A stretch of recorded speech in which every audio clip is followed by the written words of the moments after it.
January 15, 1947, Los Angeles, California. A woman walking with her daughter in Leimert Park discovers something horrific. A body cut in half, drained of blood, posed in the grass. The victim is Elizabeth Short, a 22-year-old aspiring actress. The press dubs her the Black Dahlia because of her dark hair and black clothing. The LAPD launches the largest investigation in the city's history. Over 150 suspects questioned, dozens confess falsely. The killer sends taunting letters to newspapers, but no one is ever charged. The case remains unsolved for over 75 years. Elizabeth Short was born in Massachusetts in 1924. Her father abandoned the family when she was young. She moved to California in her late teens, dreaming of becoming an actress. Like many young women in the 1940s, she lived a transient lifestyle, staying with friends and acquaintances. She frequented nightclubs and bars in Hollywood, trying to make connections in the film industry. She was known for her striking appearance, dark hair, pale skin, always dressed in black. Friends said she was friendly but troubled, struggling financially and emotionally. On January 9, 1947, Elizabeth was last seen alive at the Biltmore Hotel in downtown Los Angeles. She told acquaintances she was meeting her sister, but this was likely untrue. After that night, she vanished. 6 days later, on January 15th, her body was discovered in a vacant lot at 39th and Norton in Leimert Park. What was found shocked even hardened detectives. The body had been severed at the waist, completely cut in, to drained entirely of blood. The face had been slashed from the corners of the mouth toward the ears, creating a grotesque smile. There were rope marks on the wrists, ankles, and neck, suggesting she had been bound and possibly tortured. The body had been meticulously washed and posed in the grass. The killer had clearly spent significant time with the body after death. This wasn't a crime of passion, this was calculated, methodical. The discovery created a media frenzy. Newspapers across the country covered the story. The Los Angeles Examiner coined the name Black Dahlia, playing on the recent film The Blue Dahlia. Elizabeth Short became the most famous murder victim in Los Angeles history. The LAPD formed a massive task force. Detectives worked around the clock, following every lead. The investigation was chaotic.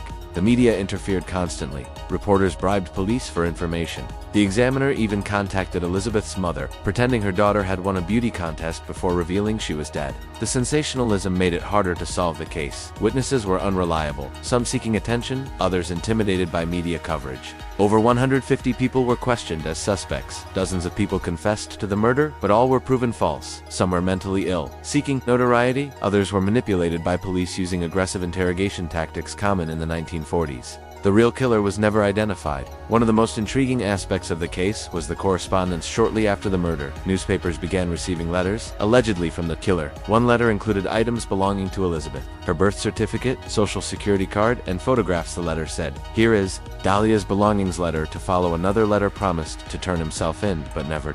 Did the letters stop as suddenly as they began? Theories about the killer's identity are numerous. Dr. George Hodel, a wealthy Los Angeles physician, became a prime suspect decades later. His own son, Steve Hodel, a former LAPD detective, investigated and wrote a book claiming his father was the killer.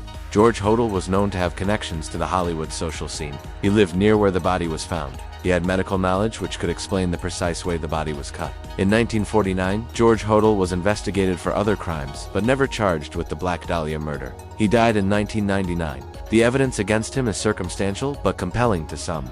Another suspect was Mark Hansen, a nightclub owner Elizabeth stayed with before her death. She had lived at his home for a period, some theorized. He killed her in a jealous rage, but there was no physical evidence linking him. He was questioned and released. Leslie Dillon, a bellhop and mortician's assistant, became a suspect in 1948. He sent a letter to a psychiatrist discussing the case in disturbing detail. Police investigated him extensively. He knew details about the crime that hadn't been made public, but ultimately he was cleared due to alibis and lack of evidence. Some investigators believed he was involved, but couldn't prove it. The Black Dahlia murder became a symbol of Los Angeles in the 1940s. The dark side of Hollywood glamour. The city was booming post-World War II. Soldiers were returning. People were flooding to California. But there was also crime, corruption, desperation. Elizabeth Short represented the thousands of young women who came to Hollywood with dreams and found only hardship. The case has never been officially solved. The LAPD file remains open, but inactive modern forensic techniques have been applied to whatever evidence remains. DNA testing was attempted on envelope glue from the killer's letters, but the samples were too degraded. Some evidence has been lost over the decades, mishandled or discarded during office moves. Without new physical evidence or credible witnesses, the case will likely remain unsolved. What makes the Black Dahlia case endure is the brutality, the mystery, and the victim herself. Elizabeth Short became more famous in death than she ever was in life. She achieved a kind of immortality, though tragically not the kind she dreamed of. Books, films, television shows have all explored the case. each proposing different theories, different suspects, but the truth remains elusive. Some believe the killer was someone powerful, protected by connections and wealth. Others think it was a random psychopath who left Los Angeles and never killed again, or perhaps killed again but was never connected to this crime. The truth is, we may never know. Whoever killed Elizabeth Short took the secret to the grave. What do you think happened to the Black Dahlia, who killed Elizabeth Short? And why was the crime so brutal? Comment your theory below. If this unsolved murder mystery fascinated you, leave a like. Subscribe to MyC Mysteries, turn on notifications, and share this with anyone interested in true crime and cold cases. Save this video because some murders are never solved. Some killers are never caught. Some mysteries haunt us forever. MyC Mysteries, where curiosity meets the unknown. See you in the next mystery.